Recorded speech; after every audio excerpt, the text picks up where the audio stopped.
আপনারা দেখছেন 24 টিভি 2 দর্শক বন্ধুগণ।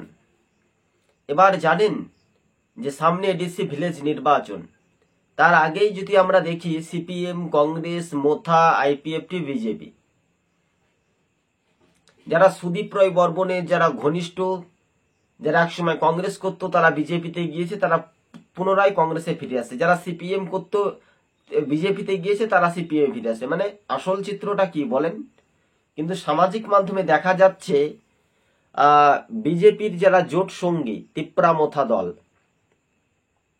তারা কিন্তু বিজেপির সঙ্গেই জোটেই থাকবে রীতিমতো। কেননা অনেকেই দেখা যাচ্ছে যে মহারাজা প্রদ্যুৎ কিশোর দেববর্মা কংগ্রেস নেতার সঙ্গে সৌজন্য সাক্ষাৎ করলো বা মত বিনিময় করলো, এটাতে কোনো কিছু যায় আসে না, তাই না?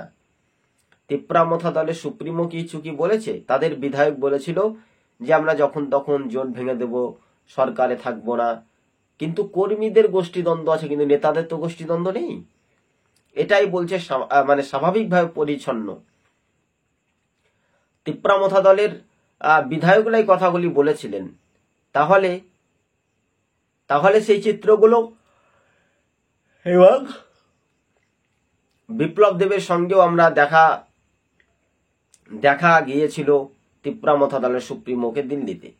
অর্থাৎ প্রদ্যুৎ কিশোর দেববর্মা সবারই সঙ্গে সুখ দুঃখ পাশেই আছে। শেষ পর্যন্ত তিপ্রা মোথা এবং ত্রিপুরা রাজ্যের জনগণ কোন দিকে রায় দেয়, সেদিকে 28-এ নির্বাচন এবং সামনে এডিসি ভিলেজ নির্বাচন, সেদিকে একটু নজরের ঘটনাস্থলে সেইগুলো একটা ব্যাখ্যা করা হয়েছে। আজ এই পর্যন্ত, ধন্যবাদ।